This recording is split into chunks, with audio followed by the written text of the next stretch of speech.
nous pouvons être en mesure, n'est-ce pas, de pouvoir sortir d'une épreuve, n'importe laquelle. Bien sûr, en tant que chrétien, on a toutes sortes d'épreuves. Donc, toutes les épreuves sont les bienvenues. Et la Bible, je discutais avec un chrétien qui me disait que la vie chrétienne est difficile parce qu'il y a trop d'épreuves. Et je lui ai tout simplement dit, mais où est-ce que c'est écrit dans la Bible que la vie chrétienne, c'est l'absence des épreuves? J'ai dit que si tu arrives à me démontrer ça, à me le montrer, c'est-à-dire que quelque part, effectivement, tu as raison de le dire. Parce que tu vois, la manière dont notre approche définit aussi, n'est-ce pas, notre action ou nos actions. Il dit que la vie chrétienne est difficile. Donc on sous-entend que la vie hors chrétienne est facile. Alors que c'est faux. La vie hors chrétienne, c'est sous la merci du diable. Sous la merci de ce que le diable veut ou décide. Mais rappelons-nous de Jean 10,10. Le diable, n'est-ce pas, est là pour tuer, égorger, détruire. C'est-à-dire que hors, n'est-ce pas, de ce cocon de Christ, nous sommes à la merci comme une proie. Et donc, la vie chrétienne, comme je disais, ce n'est pas l'absence des épreuves, où Dieu est venu arracher des épreuves. Sinon, il nous aurait pris avec lui et nous aurait monté. Comme les disciples qui étaient là ce jour-là. Jésus-Christ serait parti avec eux une bonne fois. On parle de Christ, il a le pouvoir. C'est-à-dire qu'à ce moment, quand il serait ressuscité, il aurait dit Pierre et les autres, écoutez, allons-y Jean. C'est pas la peine d'être ici. Sinon, il y aurait toujours des épreuves. Mais là-bas, vers mon Père, il n'y a pas d'épreuves. Donc, on va aller dans une thématique qui est très intéressante. On va beaucoup se balader, comme j'aime bien se balader dans la Bible. On va beaucoup se balader. Et accrochez-vous. Ça sera beaucoup... on va aller dans la technicité de la chose. Hein. On va aller vraiment en profondeur. N'est-ce pas, Madame Kanida? On va aller en profondeur. On va prendre notre passage. Ça sera notre passage phare 1 Corinthiens chapitre 10. Ça sera le passage sur lequel on va graviter. Ça sera notre passage sur lequel on va beaucoup graviter. Et on va décortiquer ce seul passage. 1 Corinthiens chapitre 10, le verset 13. Je pense que c'est l'un des passages les plus connus et que c'est à cause de cette conversation avec cet ami, ce frère, que je suis allé en eau profonde. Je me suis dit, ben écoute. Et comme ça, pendant qu'on discutait avec ce frère-là, c'est ce déclic qui est arrivé. Et je me suis dit, ben écoute, Seigneur, il faut qu'on aille bien en profondeur de ce simple passage.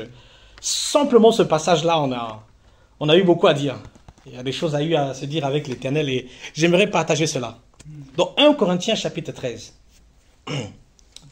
1 Corinthiens chapitre 10, le verset 13. Je vais lire. Aucune tentation ne vous est survenue à erreur. Ça veut dire que là, déjà, on parle de tentation. C'est-à-dire qu'elle existe. Aucune tentation ne vous est survenue qui n'ait été humaine. Et Dieu qui est fidèle ne permettra pas que vous soyez tentés au-delà de vos forces. Mais avec la tentation, il préparera aussi le moyen d'en sortir afin que vous puissiez la supporter. Seigneur, merci pour ta parole, parce que ta parole est esprit et vie. Seigneur, parce que cette parole nous pénètre, au Père éternel. Tu as dit que ta parole est comme un marteau qui frappe, Seigneur. Viens frapper, au Père éternel, toutes les forteresses de nos mentalités, au Père éternel. Viens transpercer, au Père éternel, là où l'éternel, là où l'ennemi a voulu mettre un abri, a voulu se cacher, au Père éternel. Voilà pourquoi nous sommes là ce soir, au Père éternel, pour démasquer, pour mettre à nu, comme Colossiens nous pouvait dire, au Père éternel, toutes les œuvres de l'ennemi. J'ai ainsi prié. Amen. On y dit aucune tentation. Aucune tentation. Ça veut dire que, effectivement, il y a des tentations. Elles existent et les épreuves existent. Elles sont, n'est-ce pas, elles font partie de notre système pour que Dieu se glorifie. Il dit aucune tentation ne vous est survenue. Et donc, dans ma petite, n'est-ce pas, étude, je suis allé plus loin. Le mot tentation. Je dis, mais le mot tentation. Et donc, rapidement, je suis parti dans l'étymologie du mot tentation. Qui veut dire, n'est-ce pas, périasmos, en grec. qui veut dire obstacle, épreuve, difficulté, test, problème. Vous pouvez continuer tous les synonymes que vous voulez. Ça veut dire que déjà, ce mot nous dit que tentation, ça veut dire aussi, n'est-ce pas, épreuve, obstacle, problème, difficulté, test.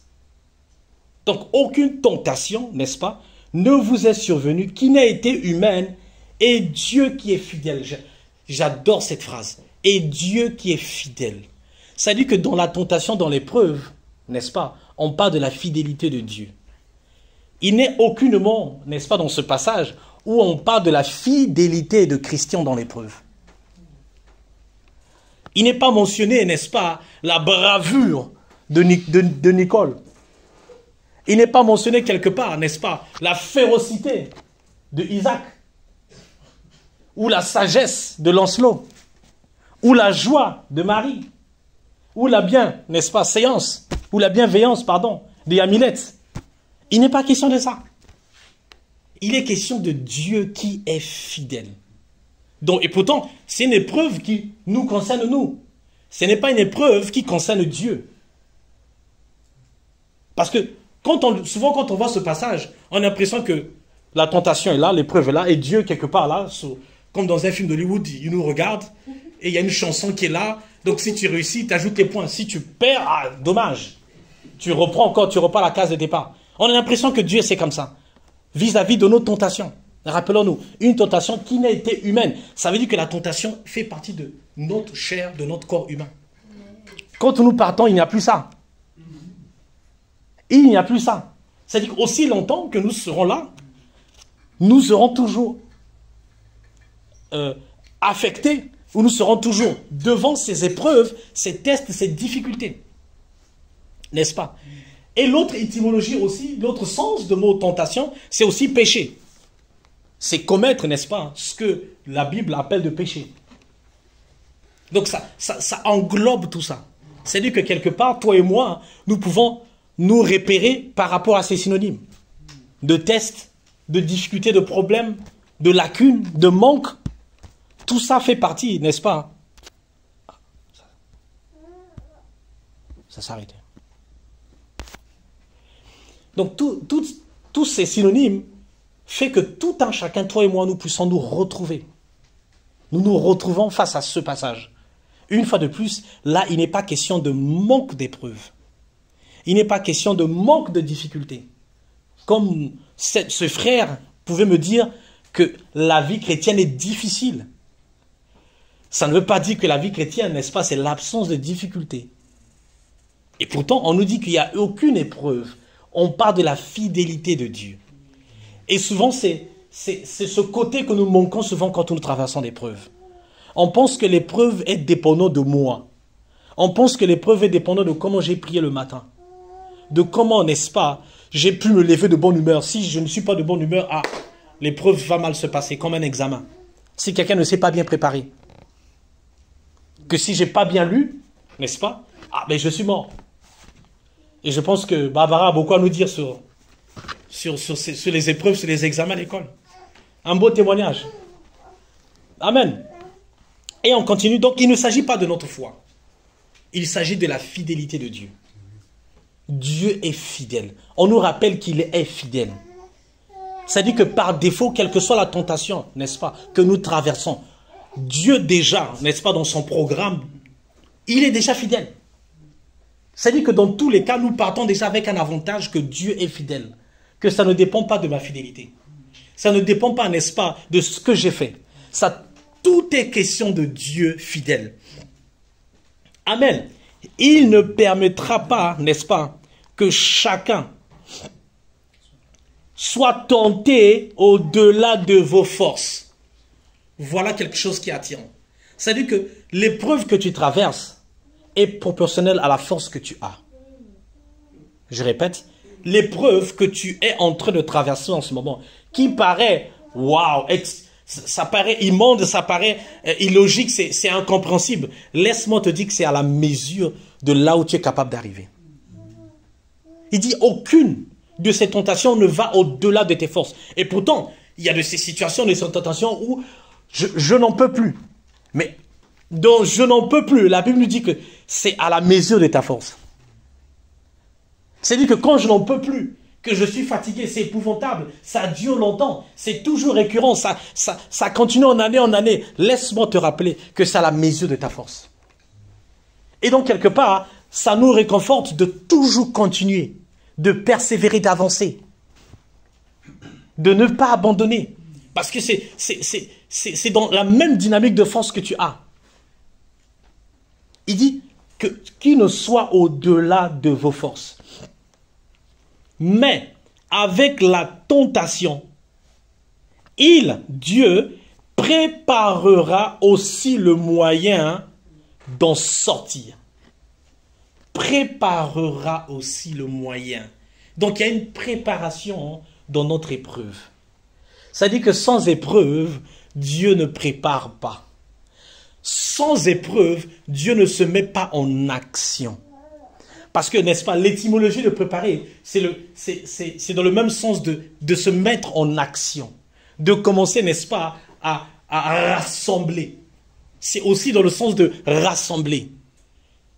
Ça veut dire qu'avant qu'on le rassemble, la chose était éparpillée.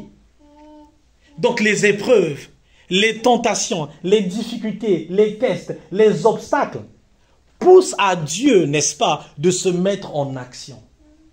Ça veut dire que sans épreuve dans notre vie, Dieu est sans action. Dieu n'est pas à son potentiel. Dieu n'est pas à son maximum. De la même manière, n'est-ce pas, que quand nous achetons un véhicule qui roule à 300 km/h et que tu l'as fait rouler à 10 km, tu n'es pas, n'est-ce pas, en plein régime. Tu n'exploites pas à fond, n'est-ce pas, le véhicule pour lequel tu as acheté. Et très souvent, quand quelque chose est sous régime, il a tendance à ne plus fonctionner. Il a tendance à rentrer, n'est-ce pas, dans l'inertie. Le fait de ne pas bouger. Amen. Donc ça veut dire que nos épreuves font bouger Dieu. Amen, nos épreuves. Parce que le verbe préparer, n'est-ce pas, c'est aussi l'étymologie de dunamis. C'est de là où est tiré le mot dynamite. Vous voyez, la dynamite, c'est l'explosion. Quand on met, n'est-ce pas, à l'époque, quand on utilisait les dynamites, c'était pour ouvrir pour des chemins avec des collines, des montagnes. Et quand on met la dynamite, je vous invite à aller voir sur Internet, c'est impressionnant. Donc, le verbe préparer, c'est, n'est-ce pas, c'est allumer la dynamite de Dieu dans ce que nous traversons.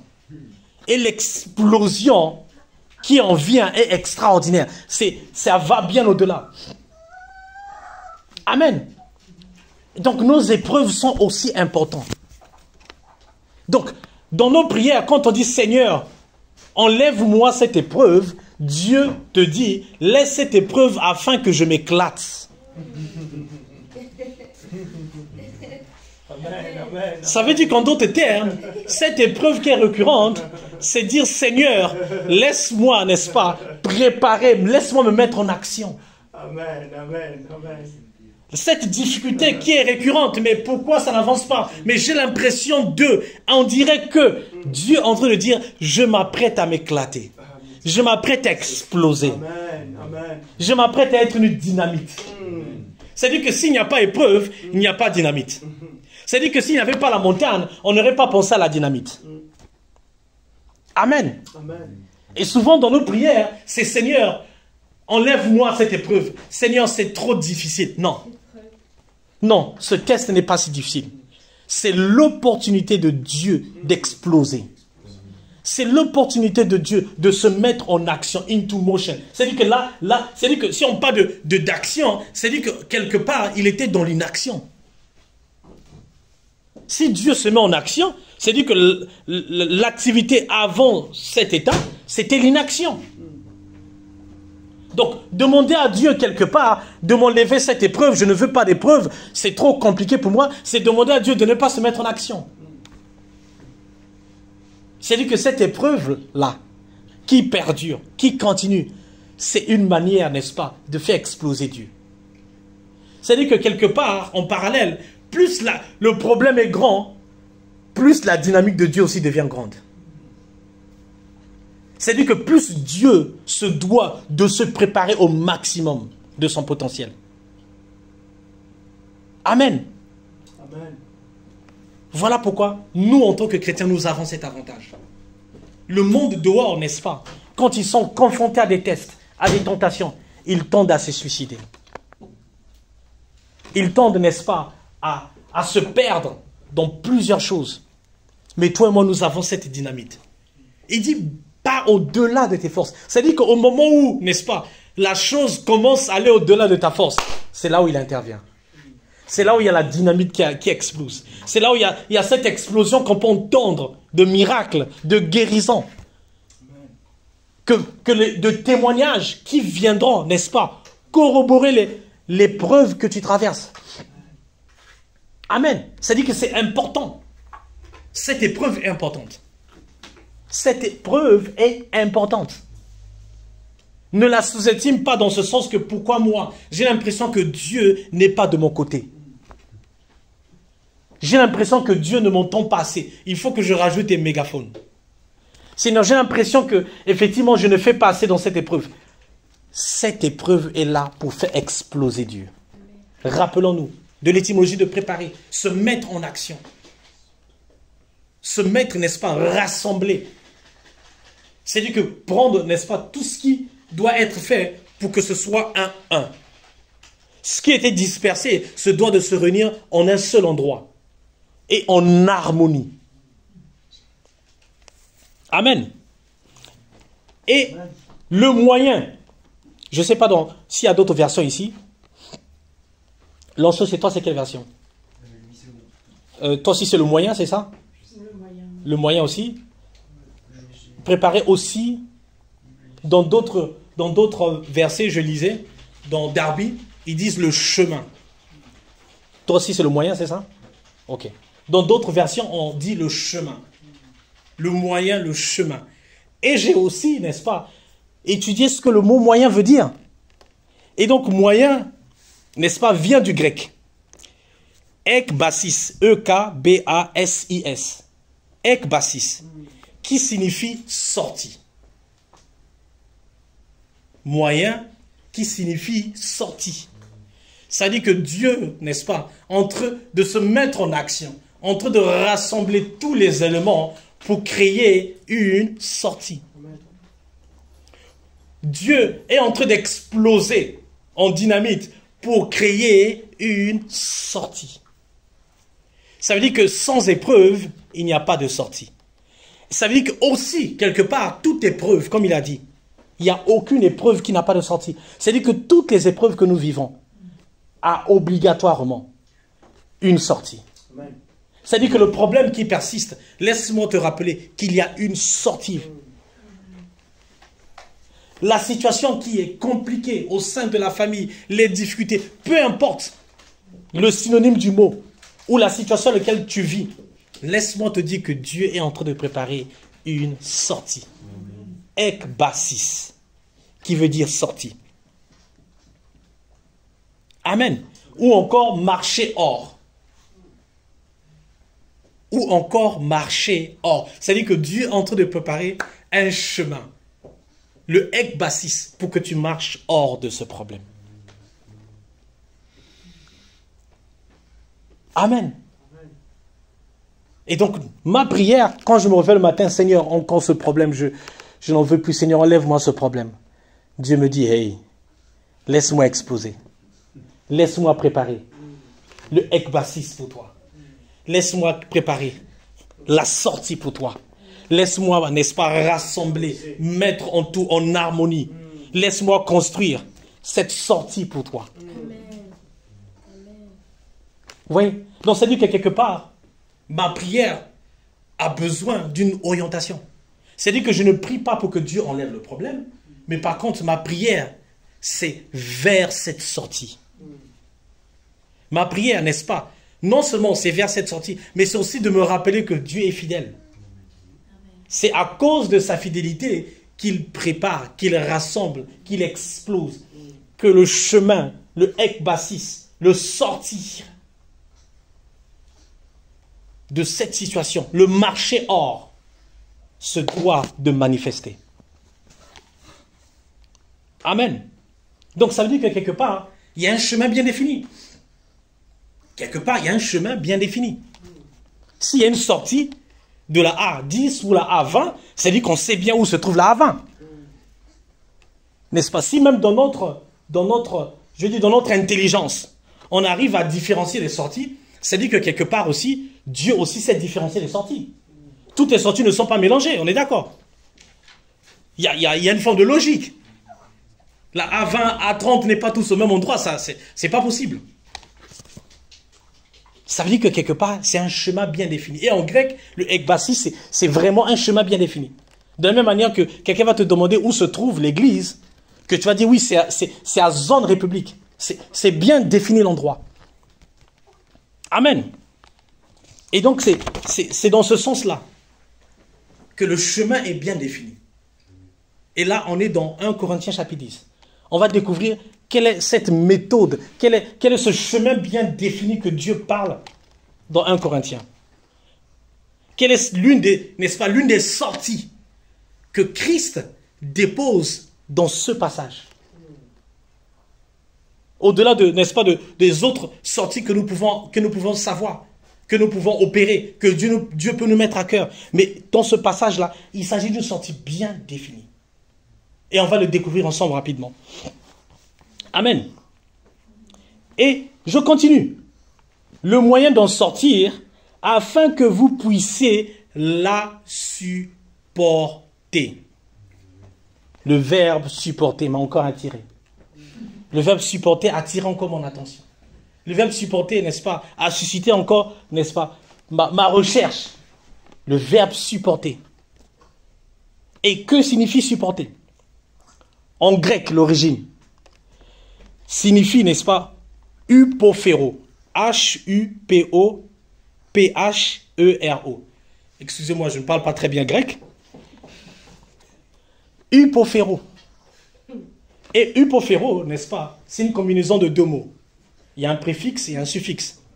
Upo, n'est-ce pas, qui est le préfixe, qui signifie sous, en dessous de quelque chose. Et féro signifie se laisser aller. Je répète, upo, féro, upo signifie sous le plancher, sous la table, une chaise. Et féro, P-H-R-O, signifie se laisser aller. Et là, ça tire encore mon attention. Se laisser aller à quoi? Ou à qui? Comment? Où? C'est facile comme quelqu'un, n'est-ce pas, Barbara pourrait dire, ben oui, c'est facile de se laisser aller comment? Chez qui? Avec quoi? Quand? Est-ce qu'il y a une date? Par quel moyen on se laisse aller? Et c'est là où ça a encore attiré mon attention. C'est là où j'ai encore poussé dans mes Seigneur.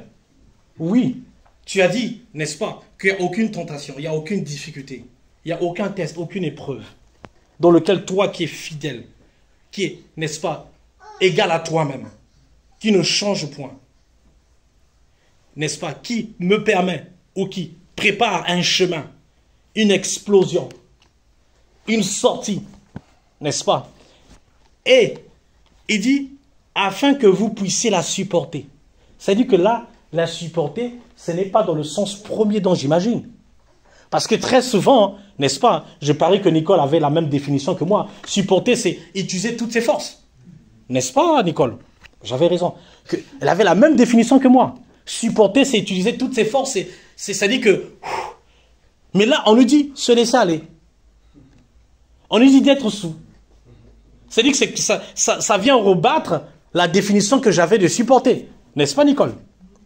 Parce que quand je lis ce passage, supporter, ben, le mot, ah oui, c'est-à-dire que Dieu me demande de, encore, cette année, encore, ben, je n'ai plus la force. Comme Christian dirait que je n'ai plus la force.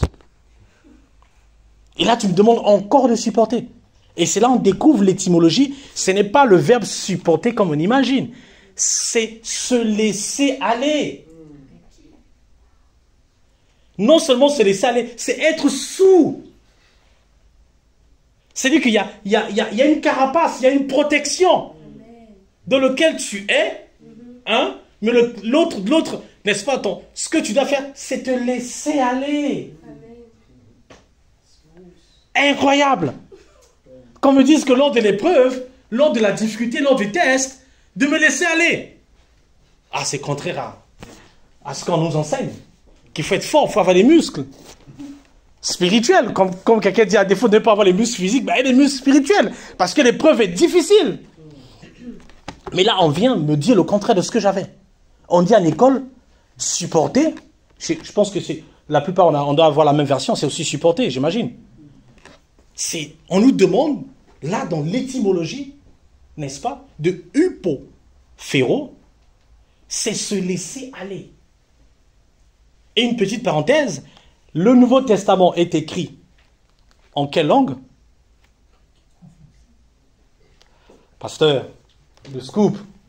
Le Nouveau Testament, la première langue à laquelle le Nouveau Testament a été écrit. Le grec. Les deux. Ah non. Et l'Ancien Testament en hébreu. Voilà. C'était une petite parenthèse. Donc, le premier mot de supporter qui a été écrit en grec, c'est le mot se laisser aller. Et bien sûr, l'anglais, les autres langues qu'on a, c'est comment on appelle ça, des translations. Des traductions, merci. Des traductions. C'est-à-dire que le mot étymologie de supporter, c'est se laisser aller. Je suppose que Louis II, quand il a voulu transcrire, n'est-ce pas, son texte, il s'est rendu compte que dire se laisser aller serait trop facile. Je suis convaincu. Ce serait trop facile de dire que devant une épreuve, je dois me laisser aller. Il a dû avoir, n'est-ce pas, la même connotation que toi et moi, Nicole. Louis II qui a transcrit ça, qui a traduit. Il a dû se dire que si je mets se laisser aller, mot pour mot, il y a quelque chose qui manque. Non, il faut qu'on utilise nos muscles. D'où supporter. Alors que c'est faux. L'étymologie première du mot supporter, c'est se laisser aller. Sous, upo, et féro, se laisser aller. On est sous couvert. On est sous protégé. Et on se laisse aller. C'est-à-dire qu'il n'est pas question de tes muscles, cher Lancelot. Il n'est pas question de notre intelligence, chère Barbara. Encore moins de comment on peut être endurant dans l'épreuve, Nicole. Non. Non. Il est question de se laisser aller. D'être sous cette protection. Et de se laisser aller. Comme, n'est-ce pas, sur une balançoire, pour ceux qui ont déjà fait la balançoire. Je pense que tout un chacun. Il y a longtemps. Ah, mais il y a longtemps, voilà. Mais au moins, il y a au moins l'historique qui est là, quoi, voilà. Se laisser aller comme sous la balançoire. Ou quand on se met sous l'eau, pour ceux qui savent nager. J'ai encore un grand chemin. Pour ceux qui savent nager, quand je les vois nager, ils se laissent sous l'eau et l'eau les emporte. N'est-ce pas? Par la grâce de Dieu, je reçois ces sentiments-là. Amen. Donc c'est le même sentiment de se laisser aller. De se laisser transporter comme sous une balançoire, comme se laisser guider dans une eau. Amen. Et donc, quelque part, et le mot se laisser aller renvoie aussi, comme je disais, d'être se laisser un courant d'eau. Quand le courant d'eau, n'est-ce pas, arrive, tu ne forces pas, tu te laisses aller avec le courant d'eau. C'est le même sens du courant d'eau, de se laisser aller. Avec une vague, avec un courant d'eau. Amen. Et donc, le courant d'eau nous renvoie aussi à quelque chose d'extraordinaire.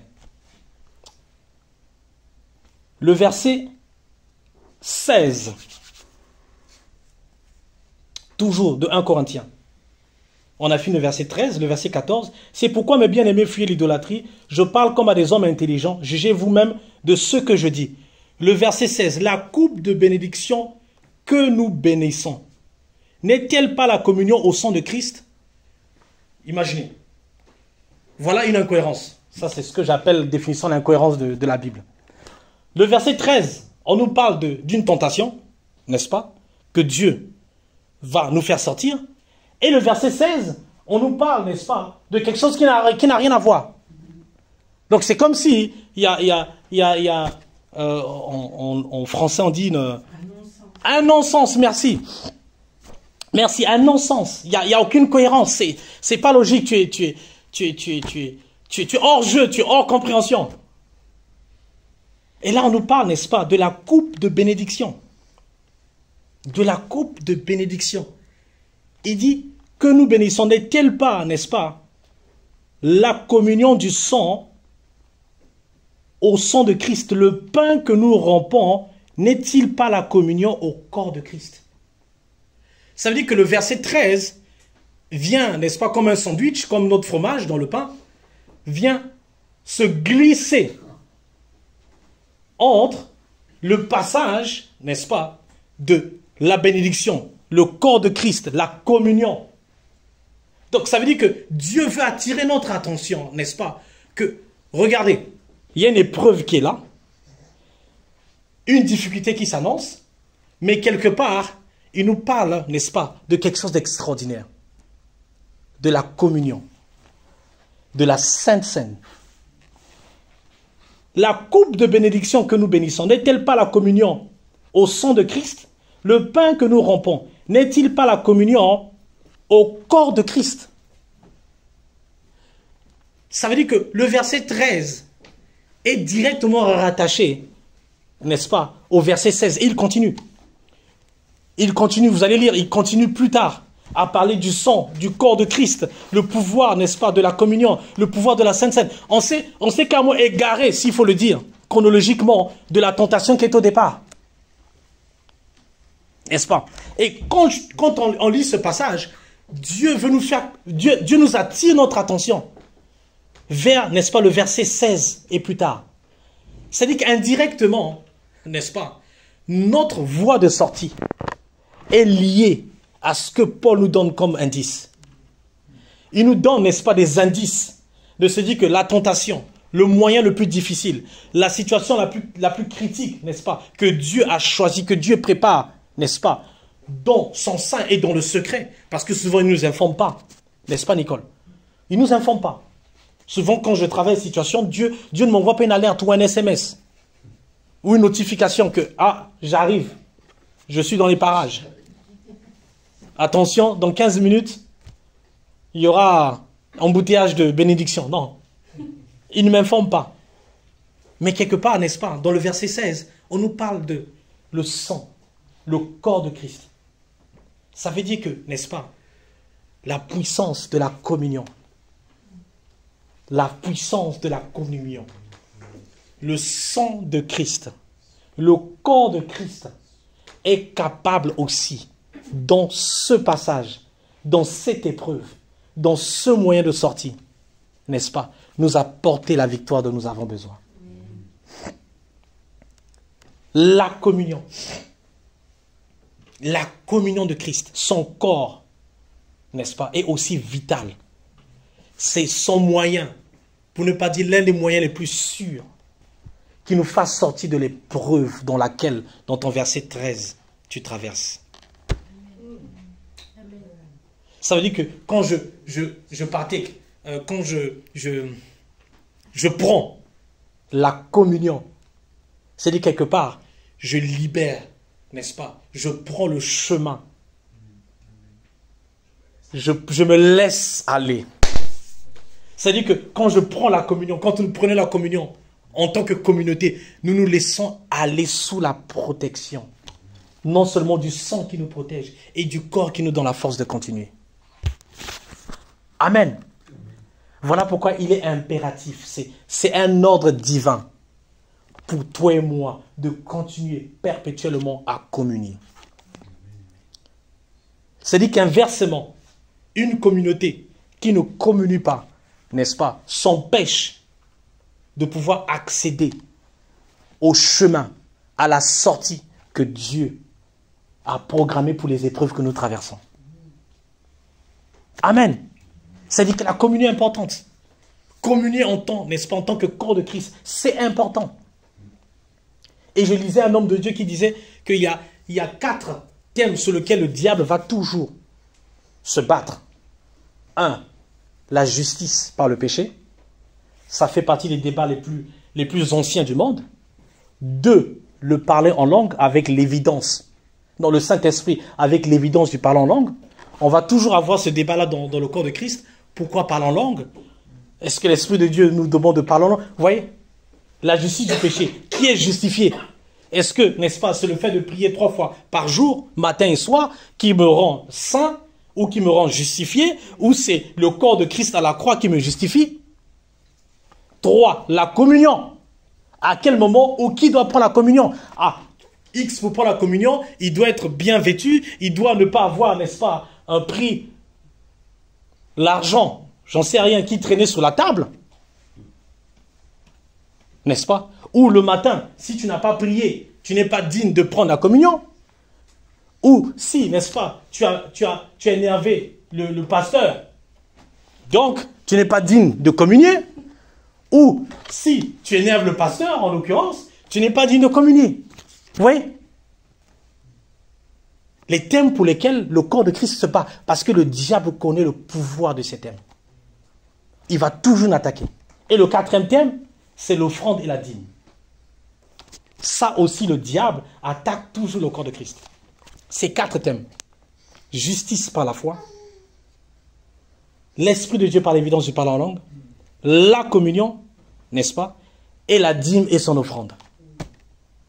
Les thèmes pour lesquels le diable viendra toujours parce qu'il connaît la puissance. Il sait que c'est un levier de sortie de nos épreuves et nos difficultés. Amen. Donc voilà, on va s'arrêter là pour ce soir, pour aller digérer ce qu'on a digéré, pour aller continuer, n'est-ce pas, dans nos recherches, de savoir qu'il est important. Voilà pourquoi nous sommes bénis dans notre communauté, dans notre église WSM, de communier, d'avoir des moments de partage du corps, n'est-ce pas, et du sang de Christ. N'est-ce pas, par translation, par évidence du vin et du pain que nous mangeons. C'est important. Parce que ça nous aide aussi à se rapprocher de notre sortie.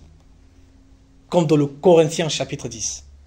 Donc, qui ne communique pas, n'est-ce pas, s'empêche, se prive d'une porte de sortie. Que Dieu vous bénisse.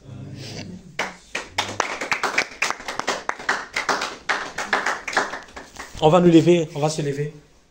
On va juste bénir l'Éternel, on va dire Seigneur merci. Merci pour ce soir. Merci encore au Père éternel parce que ce soir c'est notre moment où tu nous as encore parlé, tu nous as rappelé combien de fois tu es formidable, combien de fois extraordinaire Seigneur. Seigneur, merci pour toutes ces informations Seigneur que nous allons digérer, que nous allons processer encore au Père éternel. Seigneur, merci de continuer à nous enseigner encore au-delà au Père éternel. Continue encore Seigneur à nous plonger, à nous faire découvrir au Père éternel. Que nous nous arrêtions pas seulement à ce que nos yeux et notre intelligence comprennent au Père éternel. Mais nous allons bien au-delà au Père éternel. Jusqu'à ce que nous ne comprenions rien au Père éternel. C'est à ce moment que tu nous donnes ton intelligence au Père éternel. Tu nous permets de voir des choses extraordinaires. Seigneur, merci encore au Père éternel pour ce soir. Alléluia. Seigneur, merci. Seigneur, merci encore. Seigneur, merci pour cette épreuve de ce soir au Père éternel. Cette épreuve de la